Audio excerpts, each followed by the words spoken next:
নবী করিম সাল্লাল্লাহু আলাইহি সাল্লাম 10 বৎসর পর্যন্ত মদিনাতুত তৈয়্যিবার ভিতরে ছিলেন। 10 বৎসর কুরবানি করেছেন। কত ফজিলত তাহলে কুরবানির ভিতরে। কিন্তু অনেক আলেম দেখা যায় কুরবানি দেওয়া হচ্ছে ওয়াজিব, ফাসল্লি লিরাব্বিকা ওয়ানহার, যে তোমরা তোমাদের প্রভুর নামে সালাত আদায় করো এবং তার নামে কুরবানি দাও। এই হানাফি মাযহাবের ভিতর কুরবানি দেওয়া হলো ওয়াজিব।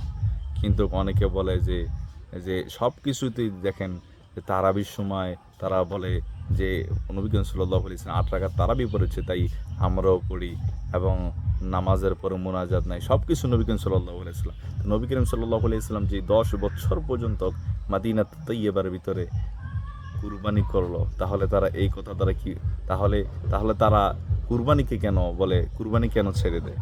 এখন বলবে, তারা বলবে সাহাবায়ে কেরাম ছেড়েছে, সব জায়গার ভিতরে নবীকে ট্যাগ লাগায়, কিন্তু আর কুরবানির সময় আসলে যে সাহাবায়ে কেরাম ছেড়েছে। তাই এই ধরনের আলেমদের থেকে আল্লাহ পাক রব্বুল আলামিন আমাদেরকে হেফাজত করুক, আমিন।